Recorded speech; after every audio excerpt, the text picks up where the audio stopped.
Today, I'm diving into a pressing issue that many Nova Scotian tenants are currently faced with, and this is the issue of the loophole of fixed-term leases. Now, the issue with these fixed-term leases is that it's a way that landlords are able to get around the 5% rent cap that's currently in place in Nova Scotia because the rent cap does not apply to new tenants. Now, these fixed-term leases and the housing crisis and everything else along these lines has been all over the news lately, and this will come as no surprise to you. But today we're going to dive a lot deeper into these fixed-term leases and how this loophole is currently working in favor of Nova Scotia landlords. But before I get into it, if you're new here, my name's Andrew Stevens, and I've been a realtor in Halifax for 9.5 years. And if you want to be educated on the Halifax housing market, then this is the channel for you. So hit that like button and hit that subscribe button.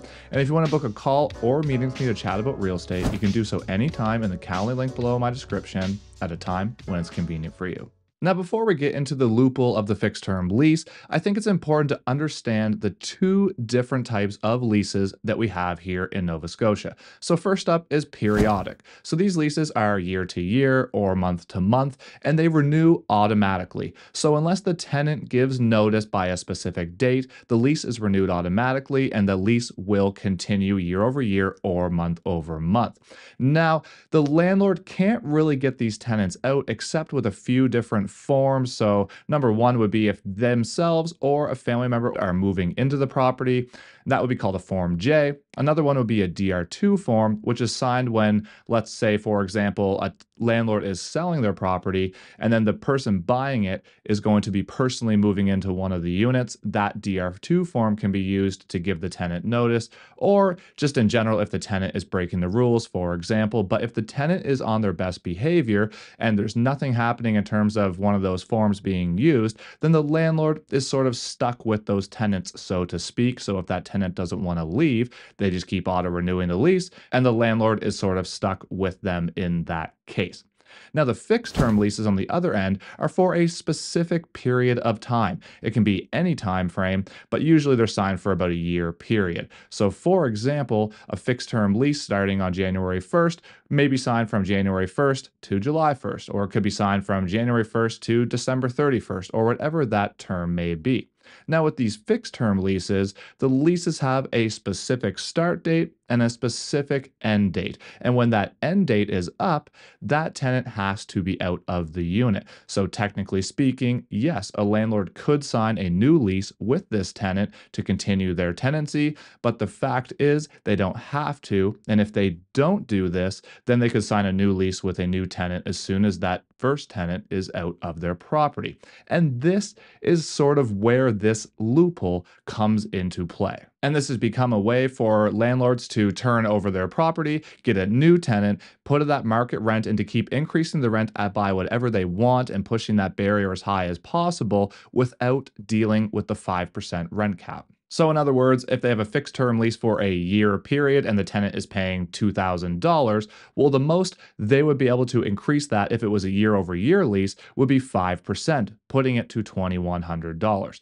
But on a fixed term lease, let's say that it's a year lease and they don't renew that current tenant, they can go get a new tenant and then maybe they could charge $2,200 or $2,300 or sometimes even higher, depending on where the property is and all of that. So the issue is a lot of landlords right now are only offering fixed term leases because they know this, they understand the market, they understand the system, and technically speaking, what they're doing is not illegal. They're playing by the rules. It's just sort of a loophole within the Residential Tenancy Act right now. But the issue this causes is because the vacancy rate is so low and tenants are so hard up to find new places to live, it's putting them in a very tough position because they're basically being forced to sign these fixed term leases if most landlords are only offering fixed term leases. And then it's putting them in a very tough position again, maybe just a year down the road where they have to go find another place. And again, they're paying more rent. And again, it's extremely difficult to find one. And again, it may be a vicious cycle because a lot of landlords are only offering fixed term leases right now. Now, in terms of both sides of this, from the tenants and the landlords, both sides obviously have a very different perspective on this. So, from the landlord's perspective, oftentimes a landlord will like to sign a fixed term lease when they're taking on a new tenant to minimize their risk. So, what I mean by this is to make sure that a tenant is going to be a good tenant, make sure they pay on time, make sure they're not going to damage the property or any other risks associated with signing a new tenant. So, from the landlord's perspective, there is a place for these in the market because they want to make sure they can minimize their risk, which they technically do have the right to do. And on the tenant side, these leases are making their life extremely difficult because, again, it's hard enough to find a place to live in the first place. And then if you're signing a 12-month fixed term lease, well, it's not very long down the road that you're going to have to start looking again. Because the vacancy rate is so low and it's so difficult to find housing right now for these tenants. So the problem is it's just kind of a vicious cycle. And then what comes along with that is they have really no security that they're going to be renewed in their lease. And then on top of that, when they go to find a new place and they're signing another fixed term lease, the same thing is happening over and over and over again. And furthermore, it puts a lot of strain on the tenant market because these fixed term leases are often going to be turned around and rented at the very top of the food chain in terms of how high they can get for the current market rent. So these units being turned over more frequently are actually driving rental prices higher, if anything. And another thought from the tenant, of course, is the fact that if they are a good tenant during this 12-month fixed term lease, for example, and they always pay their rent on time, they're not causing any damage, they're not breaking any rules, it's not fair to them to then not have their lease renewed purely because a landlord can turn the unit around and make an extra $200 on that unit instead of just leasing it for the same price or just a 5% increase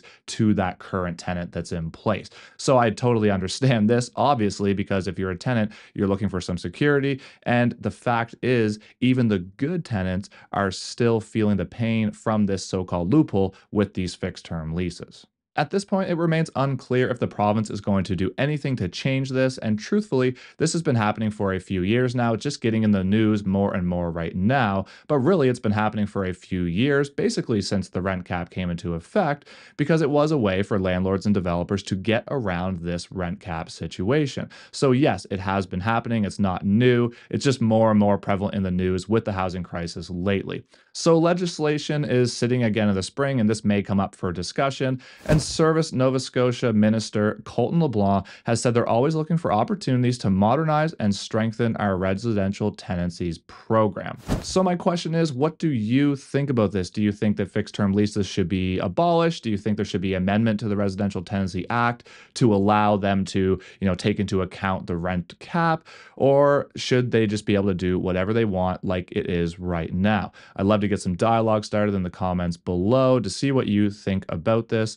I, for one, believe there's kind of a space in the market for fixed term leases for a variety of different reasons, but I also don't necessarily agree that they should be able to get rid of that tenant and put a new one in to get around the rent cap either, because it kind of defeats the purpose of why the rent cap was put in place to begin with. But again, I'd be curious to hear what you think down below in the comments, but this is kind of another downside of the rent cap in a way, because in a way, everybody's always trying to skirt the line and get around this, and because of that, it's driving rents higher and higher and higher. So anyway, it is what it is. This is where we are right now. Maybe there's some legislation coming down the pipeline in the spring or the summer that may change this, but for now, there is no way to know if that is actually going to happen. But feel free to comment below, and if you're still here watching and you got any value out of this video, all I ask is that you hit that like button and you hit that subscribe button so you don't miss any of my future content, and that'll help push this out to more people like you who may be interested in seeing videos about the Halifax and Nova Scotia housing market. And until next time, thank you so much for watching. I really appreciate your support, and have a great day.